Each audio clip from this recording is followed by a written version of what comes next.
واقعہ کربلا اس سے ریلیٹڈ نہیں ہے کہ جی ان کے اوپر پانی بند ہو گیا، ان کے اوپر ظلم ہوا، کتنے بندے شہید ہوئے، یہ سیکنڈری چیز ہے۔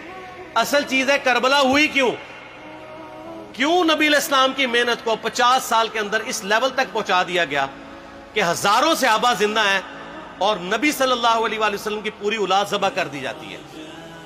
ہم تو یہ کہہ نہیں رہے کہ کیسے ذبح کیا انہوں نے، آری چلائی تھی یا تلوار چلائی تھی، یہ تو واقعہ کربلا تو سب کو پتہ ہے، ان کی شہادت بھی سب کو پتہ ہے۔ جامعہ ترمذی میں حدیث ہے حسن و حسین جنتی نوجوانوں کے سردار ہیں اور ان کی والدہ جو ہے وہ جنتی عورتوں کی سردار ہیں، اور المستدرک الحاکم میں حدیث ہے حسن و حسین جنتی نوجوانوں کے سردار ہیں اور ان کے والد ان سے بھی بہتر ہیں۔ تو یہ تو ڈیفینٹ حدیثیں ہیں، یہ تاریخ تو نہیں ہے، نبی علیہ السلام کے فرامین ہیں۔ تو ان کی موجودگی میں ان کے ساتھ یہ کچھ کیا جائے تو ہم نٹی گریٹیز میں نہیں پڑھتے، ہم اس تھیم کے اوپر کہ یہ کون سی چیز تھی جس نے خلافت راشدہ کو ملوکیت میں بدل دیا، ہم اس تھیم کے اوپر بات کرتے ہیں۔ ہم کہتے ہیں چھوڑ دیں، بندے ہندے چھوڑیں، الٹیمیٹلی کیا نکلا ہے، کس کی وجہ سے ہوا ہے، وہ تو احادیث کی کتابوں میں موجود ہے۔ ہم کب کہہ رہے ہیں خفیہ کیمرے لگا گئے جی کس نے گولی پہلا تیر کس نے چلایا، یہ وہ ہم تو بتا رہے کس کے دور حکومت میں ہوا اور ان کا اپنا کردار کیا تھا، اس کو کس طریقے سے لا کے تخت پہ بٹھایا گیا، وہ ساری کی ساری چیزیں تو سامنے ہیں۔ وہ تاریخ کی کتابیں نہیں ہیں، حدیث کی کتابیں ہیں۔ اگر آپ کہتے ہیں کہ بخاری مسلم سے ہم نے صرف رفع الیدین کی حدیثیں لینی ہیں یا ایمانیات کی حدیثیں لینی ہیں اور باقی جو بخاری اور مسلم میں آل امیہ کی بدماشیوں کو ننگا کیا گیا ہے وہ ہم نے نہیں لینی ہے، تو سر پھر آپ اپنے آپ کو کلیئر کٹ، پھر ہم آپ سے واقعہ کربلا نہیں ڈسکس کریں گے، حجیت حدیث میں بات کریں گے۔ آپ کو اپنے آپ کو منکرین حدیث کہنا پڑے گا، یہ آپ اسکروٹنگ کیسے کریں گے؟ اس سے بڑی بات مجھے یہ بتائیں کہ عظمت صحابہ بڑی چیز ہے یا عظمت محمد رسول اللہ صلی اللہ علیہ وآلہ وسلم؟ تو بریلوی یہی تو رونا رو رہے ہیں، وہ کہہ رہے ہیں کہ قرآن میں تھوڑی آیات ہیں، آپ پھر مڑ مڑ کے پڑھتے ہیں قل انما انا بشر مثلکم، اس میں تو نبی علیہ السلام کی تنقیص ہو رہی ہے۔ تو ہم ان کو کیا کہتے ہیں کہ تنقیص مقصد نہیں، نعوذ باللہ نہ ہو رہی ہے، آپ افضل البشر ہیں لیکن آپ کی سپیشیز بشر ہے، یہ ہم اپنا عقیدہ سمجھتے ہیں، وہ اس کو تنقیص شمار کرتے ہیں۔ تو پھر اس وقت آپ بھی بریلویوں کی بات مان کے تو یہ آیات پڑھنا چھوڑ دیا کریں۔ آپ کہتے ہیں نہیں آیات ہے کیوں نہ بیان کریں، تو ہم بھی کہتے ہیں احادیث ہے کیوں نہ بیان کریں کہ صحیح بخاری میں حدیث ہے 2812 عمار کو ایک باغی جماعت قتل کرے گی، وہ جماعت دوزخ کی طرف بلا رہی ہوگی اور عمار ان کو اللہ اور جنت کی طرف بلا رہا ہوگا۔ اب اس کے نرغے میں جو آتا ہے وہ آئے، میں اپنے نبی سے ٹکر لے لوں آپ لوگوں کے منہ کا خیال رکھتے ہوئے کہ میں نبی علیہ السلام کو کہوں کہ آپ نے کیوں ایسی بات کر دی کہ مولا علی کے مخالفین کو آپ نے دوزخ کی طرف بلانے والی جماعت کہہ دیا، تو لیں آپ ٹکر، جائیں سیدھا دوزخ میں، اور تھوڑی جرت کریں آپ یہ کہا کریں کہ اے اللہ، اپنے لیے کہا کریں کہ اللہ تعالیٰ آپ کا حشر یزید اور یزید کے آباء و اجداد کے ساتھ کرے اور اس کی اولاد کے ساتھ۔ ہم کہتے ہیں کہ اللہ تعالیٰ ہمارا حشر جو ہے وہ مولا حسن حسین، مولا علی علیہ السلام اجمعین اور اہل بیت کے ساتھ کرے، آمین۔ اور آپ میں تو اتنی جرت نہیں آپ یہ بات بھی کر سکیں کیونکہ ان کو پتہ ہے۔ تو نبی علیہ السلام کی احادیث کو بیان کرنے کو یہ سمجھتے ہیں کہ جی اس سے مصیبت کھڑی ہو جائے گی، تو اپنے آپ کو منکرین حدیث ڈکلیئر کریں، پھر حجیت حدیث کا مقدمہ ڈسکس ہوگا، پھر کربلا نہیں ڈسکس ہوگی۔ اور یہ ٹی وی پہ بھی آ کے مولوی بیٹھے ہوتے ہیں، سنیوں کے بھی شیعوں کے بھی، مڑ مڑ کے جی وہ یزید نے یہ کر دیا، وہ یزید نے کیا کیا ہے یار؟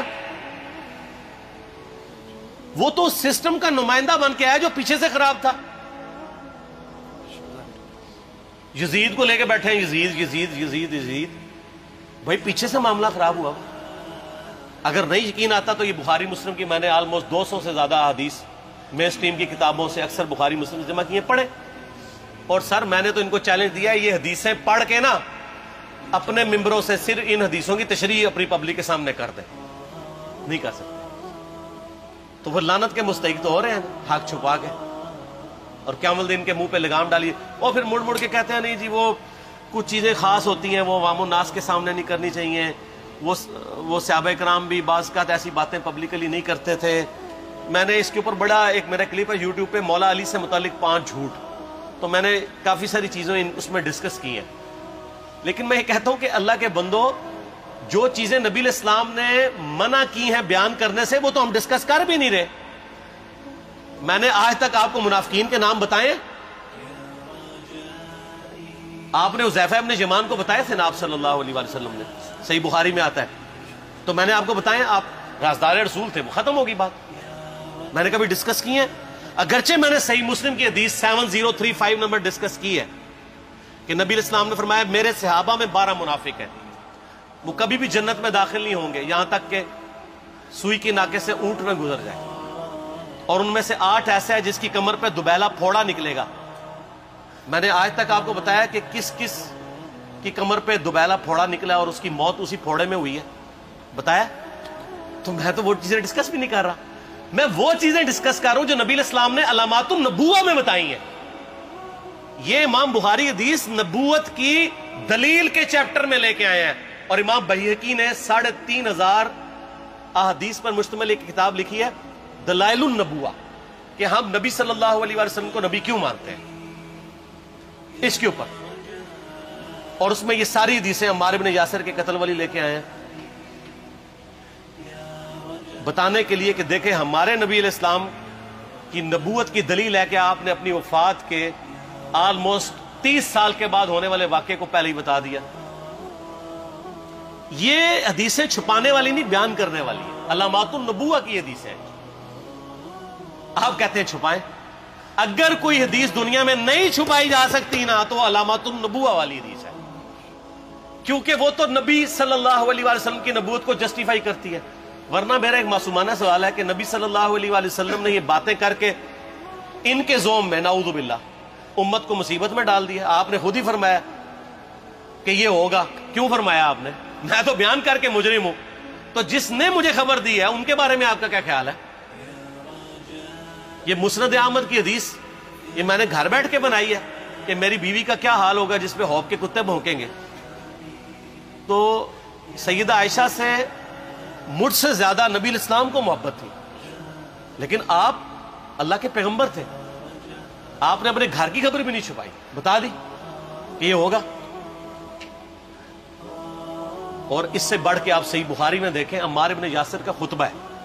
میں نے یہ سارا، پریشان نہیں ہونا، یہ ریسرچ پیپر میں سارا کچھ موجود ہے اور کوئی چیز بھی ایسی نہیں جو اس میں سکپ ہو. صحیح بخاری میں خطبہ ہے کہ عمار ابن یاسر کو مولا علی نے بھیجا کوفے میں. کوفے والے نیوٹرل ہو گئے تھے کیونکہ بصرہ سے سیدہ عائشہ آ رہی تھیں اور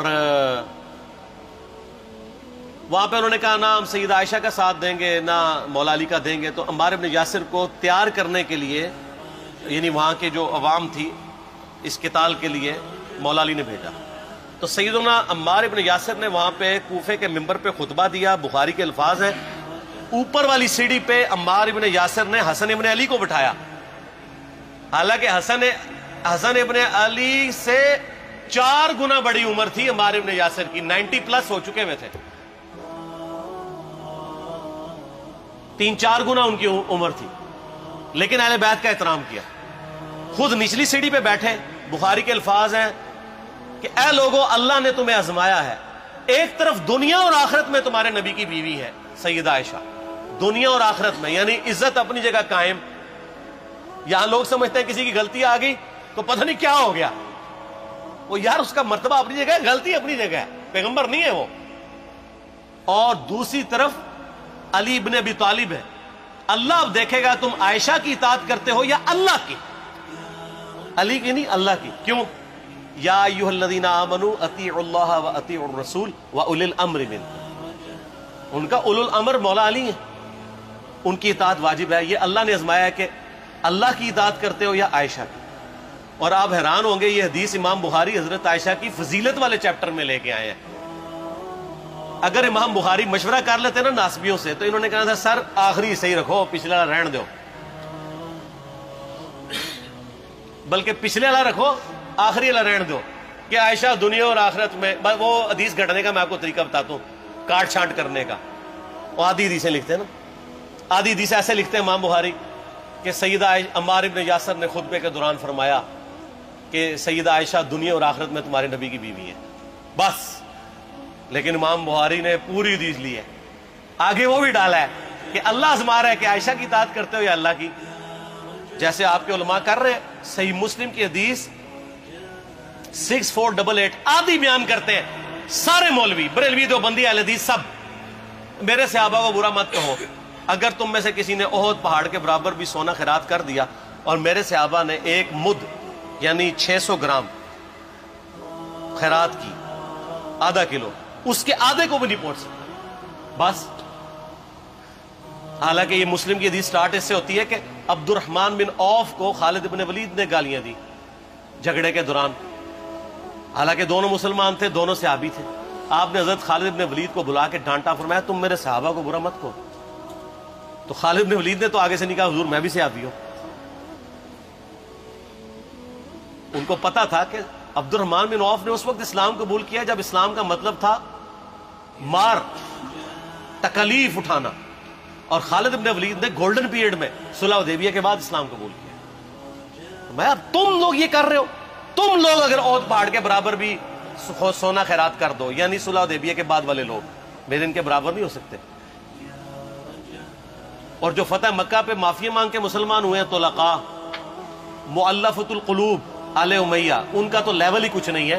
یہاں تو خالد بن ولید کے بارے میں یہ بات کی جا رہی ہے، اور پھر وہ مؤلفۃ القلوب اپنے زمانے میں ممبروں پہ سب و شتم کروائیں سیدنا علی پر، تو سب سے پہلے تو ان کو کہنا چاہیے جن کے بارے میں حدیث تھی کہ تم صحابہ کو گالی مت دینا۔ ہم نے تو خیر کبھی دی بھی نہیں ہے۔ اور میں یہ آخری جملہ ان کو ایسا بولتا ہوں کہ جو ان کے دماغ تک ڈرل کر جائے گا، کہ آل امیہ نے جو کچھ اپنے دور کے اندر سیدنا علی کی گستاخیاں کی ہیں نا، ہم نے تو ویسی کوئی ایک گستاخی بھی آل امیہ کے بارے میں نہیں کی ہے۔ میں نے آج تک آل امیہ کے اوپر بائی نیم کسی کے اوپر لعنت کی ہے؟ حالانکہ یہ مولا علی پہ کرتے رہے، یہ ہے لعنتی خود ہو گئے نا، جب مولا علی پہ لعنت کی تو لوٹ آئی۔ مسند ابی یعلا میں صحیح سند کے ساتھ حدیث موجود ہے، مسند احمد میں بھی موجود ہے کہ سیدنا علی کو جس نے گالی دی اس نے رسول اللہ کو گالی دی صلی اللہ علیہ وسلم۔ جب ام سلمہ نے کہا تھا، شیخ زبیر صاحب نے اس کو تحکیم میں صحیح لکھا ہوا ہے فوٹ نوٹ کے اوپر، کہ لوگوں تمہارے ممبروں پر رسول اللہ کو گالیاں دی جاتی ہیں، تو انہوں نے کہا معاذ اللہ، ہم کب کہیں گے، ایسا نہیں ہو سکتا۔ تو ام سلمہ نے کہا تم لوگ علی اور اس سے محبت کرنے والوں پہ گالی گلوچ نہیں کرتے ہو کیا؟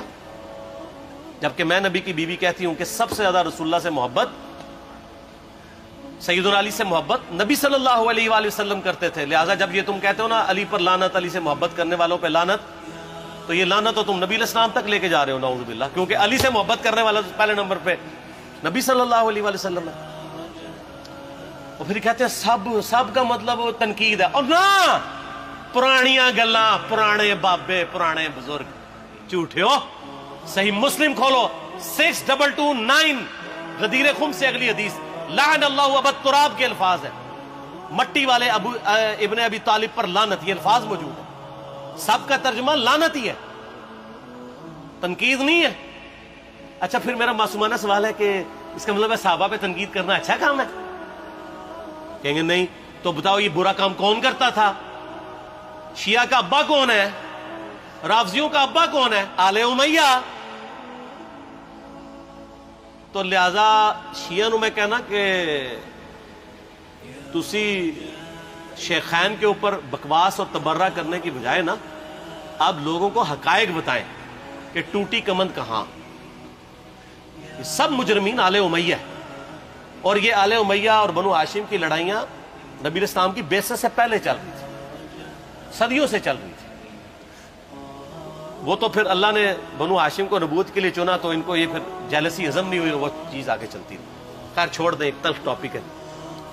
صلاۃ بر محمد وآل محمد، اللہم صلی علی محمد وعلی آل محمد۔ ٹھیک ہو؟